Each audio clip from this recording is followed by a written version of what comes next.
میرا نام گریلڈ شروڈ ہے. میں ایک مضبوط سائنسی بیک گراؤنڈ رکھتا ہوں.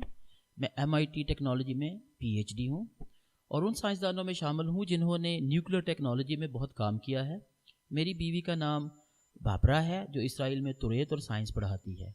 میں اپنے آپ کو خوش قسمت سمجھتا ہوں کہ مجھے اس جیسی بیوی ملی. ایک سوال سائنسدان ہونے کی وجہ سے مجھ سے اکثر پوچھا جاتا ہے کہ ایک سائنسدان کیسے خدا کے وجود پر یقین کر سکتا ہے. میری تحقیق یہ کہتی ہے کہ سائنس نے خدا کے وجود کو ڈسپروو نہیں کیا بلکہ سائنس نے خدا کے وجود کو دریافت کیا ہے. کچھ ایسے فیکٹس ہیں جنہیں آپ ایک ملحد ایتھیسٹ کے سامنے بھی رکھیں گے تو وہ اس بات کو ماننے پر مجبور ہوگا کہ سائنس نے دراصل خدا کے وجود کو دریافت کر لیا ہے. اگر آپ انٹرنیٹ پر جائیں اور WMAP لکھیں تو آپ جانیں گے کہ یہ ایک سیٹلائٹ ہے. اس کی تصویر یہ دکھاتی ہے کہ کائنات کیسے بنی. یہ تصویر شروع سے آج تک ایک ٹائم لائن دکھا رہی ہے اور یہ کائنات کی ڈائیگرام اسپیس کے سب سے بڑے سائنسی ادارے ناسا کی طرف سے پیش کی گئی ہے. اس تصویر میں جو ورٹیکل لائنز ہیں ان میں سے ہر ایک ارب سال کو ظاہر کر رہی ہے. ہم اس تصویر کے شروع میں دائنی طرف دیکھیں تو پتہ چلتا ہے کہ یہ ایک توانائی کے پھٹنے سے یونیورس کا آغاز ہوا ہے اور یہ ہر طرف ایک اوول شکل میں پھیلتی جا رہی ہے. ہم اس کے ٹائم لائن کو ایک پیپر پر بیان کر سکتے ہیں. اگر ہم کائنات کی مکمل تصویر پر دائیں طرف آغاز دیکھیں تو یہی کائنات کا شروع ہے. آج سے 50 سال پہلے سائنسدانوں کی یہ رائے تھی کہ کائنات ہمیشہ ہی سے موجود ہے, اس کا کوئی شروع ہے ہی نہیں. وہ سمجھتے تھے کہ بائبل چونکہ یہ بتاتی ہے کہ کائنات ہمیشہ سے نہیں ہے بلکہ اس کا ایک شروع ہے, اس لیے اس وقت وہ بائبل کی اس بات کو غلط سمجھتے تھے. لیکن جب آرینو پینزیاس اور رابرٹ ولسن, دو سائنسدانوں نے نیو جرسی کی ایک مشہور لیب بیل لیب کے اندر بگ بینگ انرجی کی ایکو دریافت کی اور جس کا ذکر 60 سال پہلے ہی جارج گیملو نے بھی کیا تھا کہ کائنات کا کوئی شروع ہے. اگر کائنات کا کوئی شروع ہے تو یہ ایک دم سے ایک دھماکے کی طرح ہو سکتا ہے اور انرجی پھیلتی ہی جائے گی. آرینو پینزیاس اور رابرٹ ولسن نے یہی انرجی دریافت کی جو ایک دم سے شروع ہوئی. اس دریافت سے بائبل کی بات درست ثابت ہوتی ہے کہ سائنسدان مانتے ہیں اب کہ کائنات کا ایک شروع ہے. تصویر میں جو کالا حصہ نظر آ رہا ہے وہاں کچھ بھی نہیں. اس کو ہم ویکیوم نہیں کہہ سکتے کیونکہ ویکیوم ہم تصویر کے اندر والے حصے کو کہہ رہے ہیں.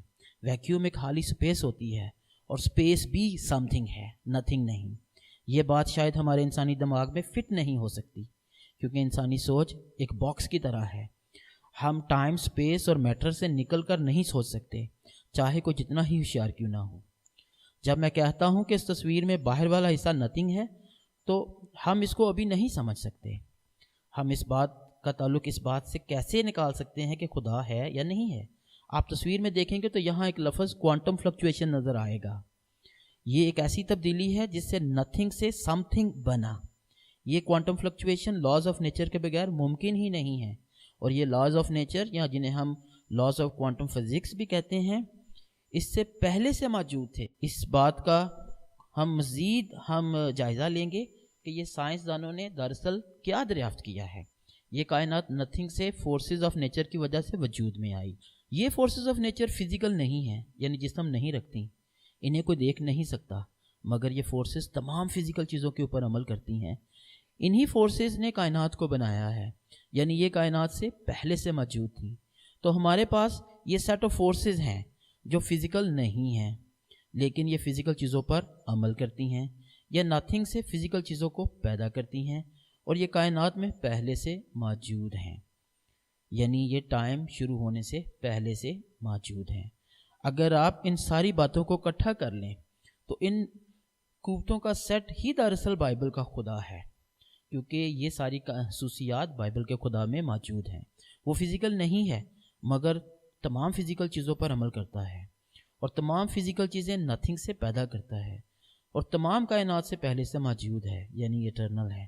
جس طرح یہ سیٹ آف فورسز کائنات میں موجود ہر شے پر عمل کر رہی ہیں اور ہر جگہ پر موجود ہیں, اسی طرح بائبل کا خدا بھی کائنات کی ہر شے پہ قدرت رکھتا ہے اور ہر جگہ موجود ہے.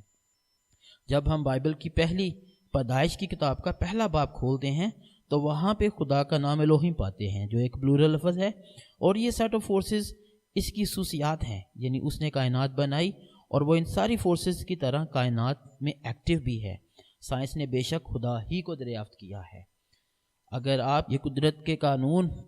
یہ قدرت کے قانون مل کر اس وقت عمل نہ کرتے رائٹ ٹائم پہ، تو آپ بیٹھ کر یہ ویڈیو نہ دیکھ رہے ہوتے۔